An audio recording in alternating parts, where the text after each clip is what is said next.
Los expertos en turismo dicen que para conocer una nueva ciudad debes caminar en ella sin rumbo fijo y dejarte llevar por las pequeñas callecitas que seguramente contarán una historia en cada una de sus puertas. Y creo que una de las mejores ciudades para hacerlo es la Ciudad de México, un lugar que encanta y cuya historia no deja de sorprender. Hola, soy Jacqueline Isa y en este episodio de Lugares Misteriosos conoceremos las leyendas de las calles de la Ciudad de México.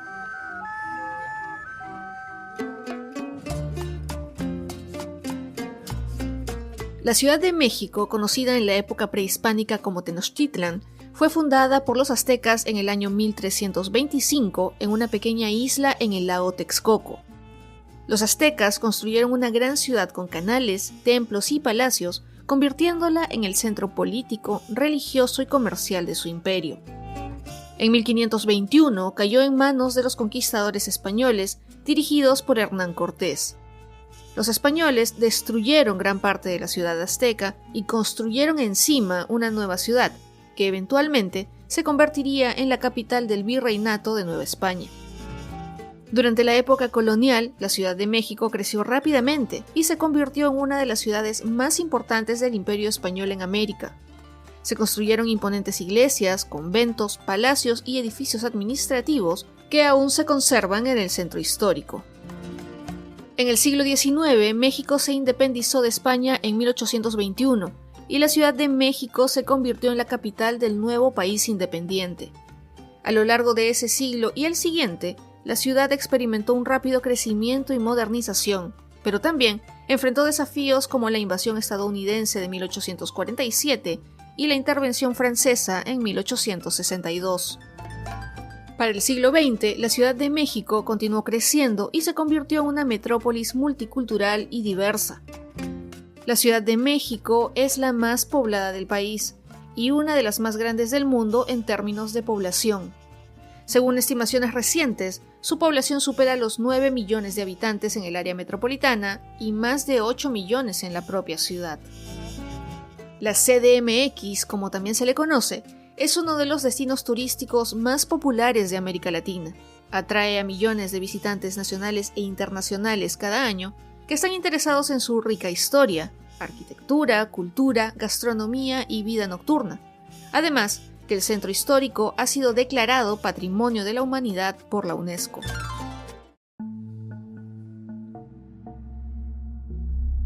Comenzamos entonces con este recorrido misterioso. La calle de la Quemada. En el centro histórico de la Ciudad de México se encuentra la calle Jesús María, que cuenta una de las historias más terroríficas de esta histórica ciudad.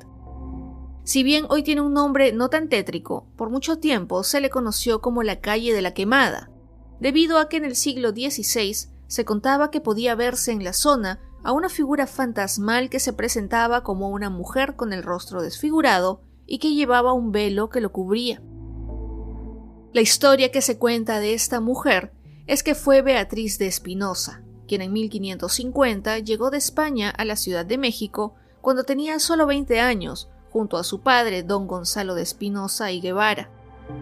Este era un español rico que llegó entonces a la Nueva España como encomendero y tenía la labor de la evangelización de los pueblos originarios y además se aseguraba de que la gente hiciera su trabajo.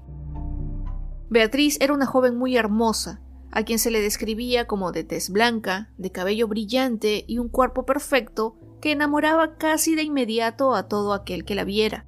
Pero eso no era todo, sino que además Beatriz ayudaba a quien lo necesitara, fueran estos enfermos o personas de escasos recursos. Esto hizo que tuviera muchos pretendientes, pero no se enamoró de ninguno hasta que apareció Martín de Scupoli, quien era un aristócrata italiano que tenía el título de marqués de Piamonte y Franteschello. Él la conquistó a través de cartas de amor, pero la leyenda se vuelve más tenebrosa cuando la relación se estableció, ya que Beatriz tuviera novio no limitó a otros hombres a seguir pretendiéndola, lo cual hizo que el marqués enloqueciera de celos. No permitía que ningún otro hombre se le acercara, al punto que si alguien lo hacía, lo retaba a un duelo, lo cual dejó a muchos hombres heridos o incluso muertos. Esta situación no era aceptable para la joven, por lo que tomó una decisión drástica después de intentar hablar con él, quien también era violento con ella. Beatriz entonces tomó un fierro caliente y con este se quemó la cara para destruir la belleza que, según ella, estaba causando tantas tragedias, heridos y muertos. Cuando el novio se enteró de lo que había hecho la antes hermosa Beatriz, la encontró cubierta con un velo. Ella tenía la idea de que él solo la quería por su belleza y que al verla desfigurada la dejaría, y por lo menos habría logrado su propósito de que se terminaran los asesinatos. Sin embargo, el marqués la sorprendió, ya que muy arrepentido se arrodilló frente a ella y, descubriéndole el rostro, le confesó que él no la quería solo por cómo se veía, sino especialmente por su bondad. La pareja, según cuenta la leyenda, se casó en el templo de la Profesa, que se encuentra en la calle de Madero, y juntos vivieron el resto de sus días en la calle de Jesús María. Y debido a su rostro, a Beatriz se le conoció como la Quemada, quien no se recluyó en su casa, sino que usaba un velo cuando salía a la calle.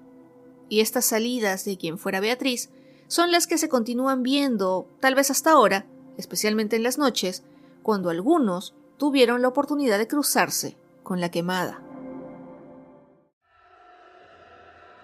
La calle del Indio Triste. Regresamos un poco en el tiempo hasta después de la conquista de Tenochtitlan y conocemos una leyenda un poco triste de las calles del centro histórico. Esta surgió justo después de la conquista y, según dos versiones diferentes, la calle del Indio Triste se encontraba entre la República de Guatemala y del Carmen, o entre Correo Mayor y del Carmen. La primera versión relata simplemente que sobre los escombros del Templo Mayor, un indígena se sentaba a llorar y a lamentar en silencio la conquista española. Sin embargo, la otra, que fue narrada por el llamado Conde de la Cortina, proporciona más detalles sobre lo que pudo haberle pasado a este hombre. De acuerdo con el libro Historia y leyendas de las calles de México de Artemio de Vallarispe, en la esquina de las calles del Carmen y Guatemala vivía un indígena reservado que tenía una buena casa, que estaba adornada con imágenes de sus dioses y de la religión española para no desagradar a los conquistadores. Incluso, la ropa y accesorios que utilizaba eran de buena calidad y tenía otras propiedades fuera de la ciudad. Lo que pocos sabían era que había logrado conservar todas esas pertenencias porque había acordado con los españoles avisarles si se producía alguna revuelta por parte de los indígenas. Sin embargo, debido a su afición por la bebida y el desenfreno, no cumplió con su promesa de advertir sobre una revuelta, por lo que le confiscaron todas sus propiedades como castigo. Desde entonces comenzó a sentarse frente a la que había sido su casa para pedir limosna, ya que no tenía que comer. Tras su muerte, el virrey de la época mandó colocar una piedra con su figura como advertencia para otros indígenas, aunque algunos historiadores sugieren que toda esta historia se creó a partir de dicha escultura, que originalmente estaba en una de las esquinas del templo de Huitzilopochtli. El Callejón del Muerto. Por allá en el año 1600, un rico comerciante llamado Tristán de Alcúcer se mudó junto a su hijo a la calle que ahora se conoce como República Dominicana. Poco después, su hijo tuvo que viajar a la costa por negocios, donde enfermó gravemente, quedando casi al borde de la muerte. Desesperado, Tristán prometió a la Virgen de Guadalupe que si su hijo se recuperaba, caminaría hasta su templo para darle las gracias. Milagrosamente, su hijo sanó, pero Tristán olvidó su promesa al no dejar ningún recordatorio escrito. Pero una vez que regresó este recuerdo, la culpa comenzó a atormentarlo, por lo que acudió a su amigo, el arzobispo, para contarle lo sucedido. Este lo tranquilizó y lo dispensó de su promesa. Sin embargo, un 12 de mayo de ese año, después de asistir a misa, Tristán se encontró en la calle con quien parecía el arzobispo, quien con una voz cavernosa le dijo que debía cumplir su promesa o Dios no lo perdonaría. Tristán se llevó un gran susto al darse cuenta de que lo que tenía frente a él parecía más un cadáver andante que su amigo. Intrigado, Tristán fue a la casa del arzobispo solo para descubrir que sus sospechas eran ciertas. El arzobispo había muerto. La historia se propagó rápidamente por el barrio y comenzó a circular el rumor de que a las 12 de la noche aparecía el difunto envuelto en un sudario blanco y con una vela amarilla entre las manos, en lo que hoy se conoce como el Callejón del Muerto.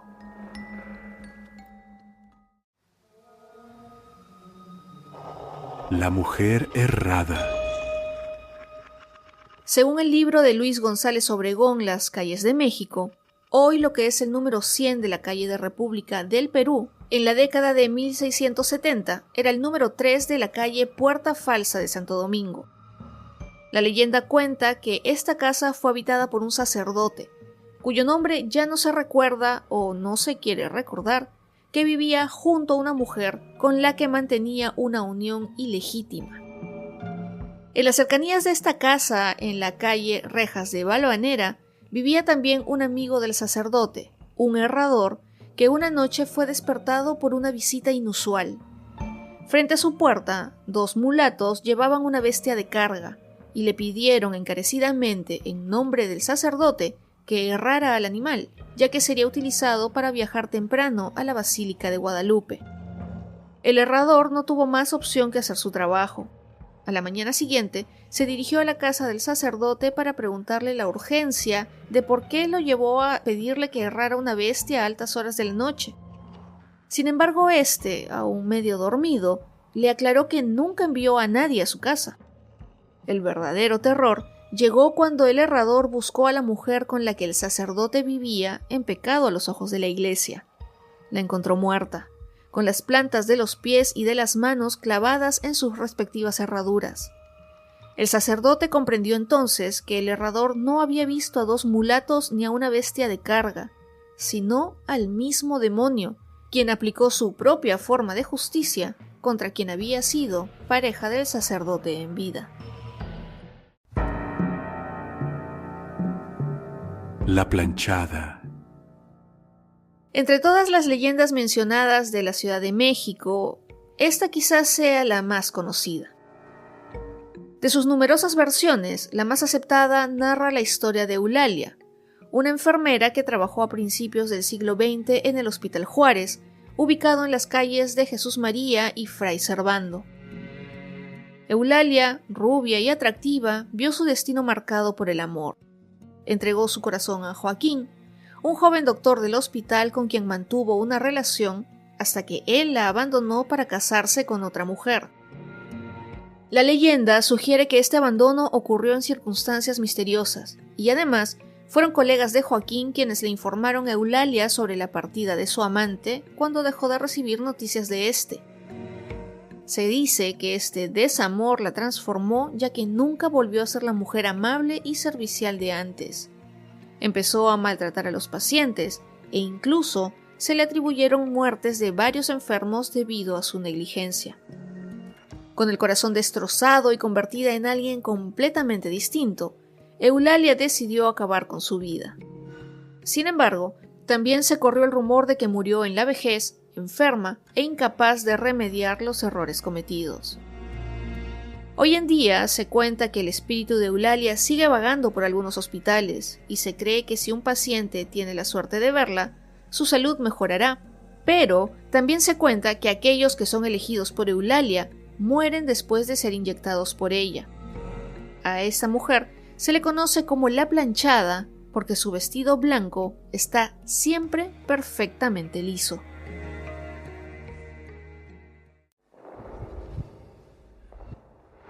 El callejón del aguacate.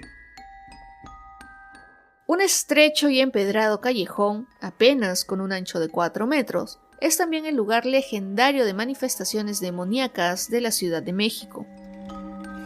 El barrio de Santa Catarina conserva su encanto colonial y el Callejón del Aguacate es uno de sus rincones más destacados. La arquitectura del siglo XVII y un tamaño que apenas permite el paso de vehículos modernos definen este callejón como nostálgico y un tanto macabro. Todo esto lo convierte en escenario de numerosas leyendas. La más conocida es la del niño y el soldado. Se cuenta que un soldado, resentido por la atención excesiva que el niño prestaba a su uniforme y galas, lo golpeó sin darse cuenta de su fragilidad, causándole la muerte. En su arrepentimiento, el soldado habría colgado el cadáver en el árbol de aguacate que da nombre al callejón. Los vecinos afirman haber escuchado gritos y ruidos en la noche, especialmente entre las crujientes ramas que se agolpan en el callejón. Algunos incluso aseguran haber visto el paso de una pequeña sombra. Además, en una esquina de este callejón se encuentra una gruta con la figura de la Virgen María, y según la leyenda, el asesino del niño la colocó ahí para expiar su pecado y pedir perdón. Dado que es una zona residencial, si es que quieren visitarla, se aconseja cierta discreción, especialmente si se va durante la noche, lo cual generalmente se desaconseja, ya que al no haber recibido nunca el perdón divino, se dice que el soldado sigue vagando, desolado y devastado, acechando las sombras del callejón. La casa de la manita. Situada en la esquina de las calles Jesús María y Plaza Alonso García Bravo, la Casa de la Manita está envuelta en una serie de historias que intentan explicar su poco convencional adorno, desde trágicos destinos hasta traiciones. Una versión nos lleva a la época en que la casa era habitada por una pareja de comerciantes.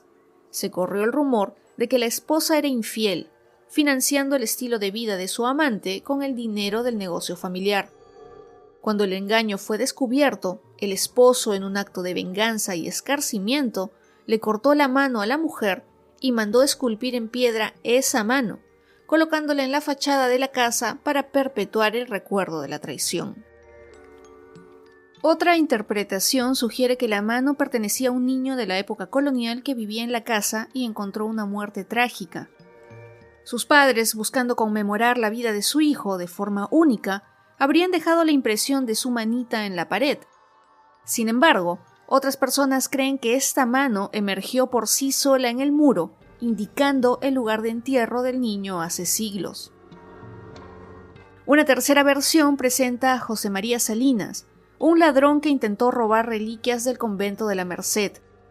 Descubierto y condenado, la gente demandó que su mano fuera cortada y exhibida como advertencia. La mano original fue preservada por años por los religiosos, siendo reemplazada primero por una de bronce, la cual eventualmente se perdió. La leyenda, sin embargo, persistió y culminó con la instalación de la mano en la fachada de la casa por un notable caballero, donde permanece como recuerdo tangible de esos oscuros eventos.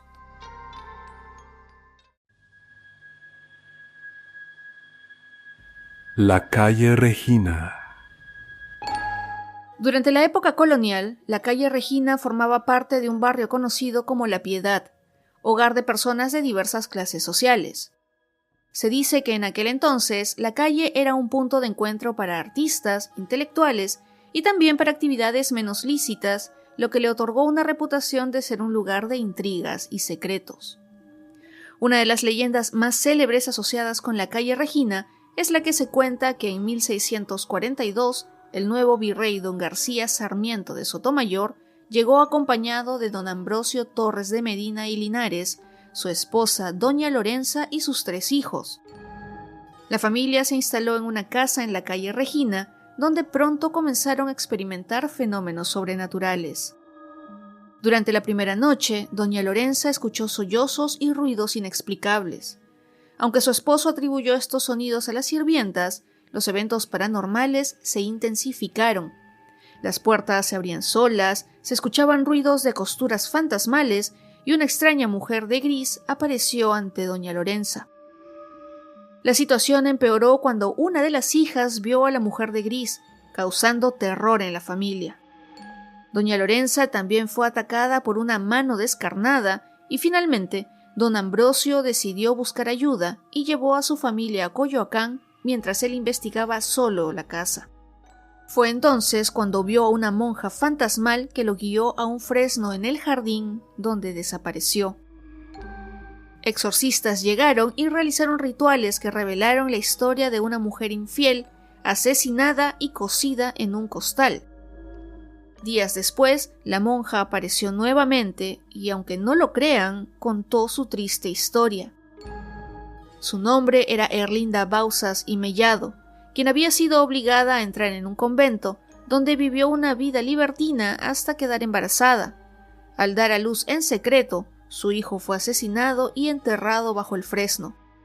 Ella después murió a causa de fiebres, sin recibir compasión o ayuda alguna. Los exorcistas desenterraron el cadáver del niño y le dieron cristiana sepultura. Es por eso que la monja prometió no volver a perturbar a los moradores de la casa si cumplían con su petición. Sin embargo, en 1648, don Ambrosio y su familia se fueron con el virrey a Perú y se dice que los fantasmas desaparecieron.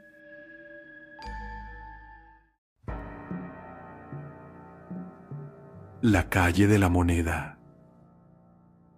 Estos relatos de fenómenos paranormales han sido un verdadero clásico en la Ciudad de México, y durante el Porfiriato los periódicos de la época registraron algunos de estos extraños sucesos que los vecinos contaban, aunque siempre se dudaba de su credibilidad por parecer sensacionales. Uno de estos incidentes ocurrió el 24 de marzo de 1888 en el número 2 de la calle Cerrada de la Moneda, justo frente a la antigua iglesia de Santa Teresa en la actual calle Licenciado Verdad. Se decía que un fantasma merodeaba por las noches y se aparecía en la fuente del patio de la vecindad, lo que alarmó a los vecinos, quienes ya no querían salir una vez que se ocultaba el sol. Algunos vecinos vigilaron constantemente la fuente, especialmente durante las horas en que se esperaban estos encuentros con el más allá. Después de una larga espera, el fantasma finalmente se manifestó y un valiente vecino se acercó para enfrentarlo y poner fin de una vez por todas a esa situación. Sin embargo, quedó sorprendido al descubrir que el terrible espanto no llevaba sábana blanca ni grilletes como era común en la época. De hecho, ni siquiera llevaba ropa. Era simplemente un borrachito que aprovechaba el miedo de los vecinos para bañarse en la fuente. Otro suceso extraordinario que se recuerda de la época del Porfiriato ocurrió en lo que fue la legendaria cantina El Nivel, fundada en 1857, que estaba ubicada en la esquina de Moneda y Seminario. Este lugar es uno de los más históricos de toda la ciudad, habiendo albergado el templo al dios de las sombras, Tezcatlipoca, en tiempos prehispánicos, y luego siendo la primera sede de la Real y Pontificia Universidad de México. En noviembre de 1904, el diario Argos registró que un anciano aficionado a la bebida afirmó haber sido visitado por un grupo de esqueletos, la muerte y fantasmas que le advirtieron que le quedaba un solo día de vida. Sus compañeros de copas atribuyeron sus alucinaciones al alcohol.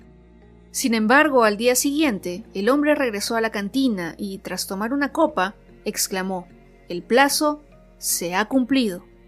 Y luego murió.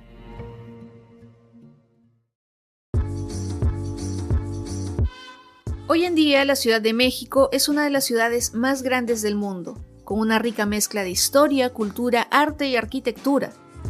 Su centro histórico, como ya les conté, es reconocido como Patrimonio de la Humanidad por la UNESCO y atrae a millones de visitantes cada año.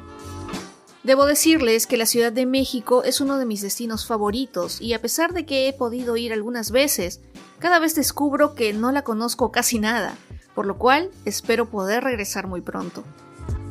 Ahora les toca a ustedes comentar en @lugaresmisteriosos el podcast en Instagram o Facebook qué leyenda les gustó más o cuál en su opinión es la leyenda más famosa de esta hermosa ciudad. Yo estaré leyendo sus comentarios y sugerencias que también pueden dejar en la caja de preguntas y respuestas en la app de Spotify. Espero que este episodio les haya gustado y si fue así, no se olviden de recomendar el podcast en sus redes sociales o con quien ustedes crean que disfrutarán este contenido. Pueden escuchar este episodio y todos los demás en Spotify, Audioplayer, audioplayer.pe, Apple Podcast o donde disfruten sus programas favoritos. Llegamos así al final de este episodio. Les agradezco por escucharlo y también por llegar hasta esta parte. Yo soy Jacqueline Isa Y como siempre, nos encontramos en otros lugares misteriosos muy pronto. Escucha más episodios como este en Audio Player.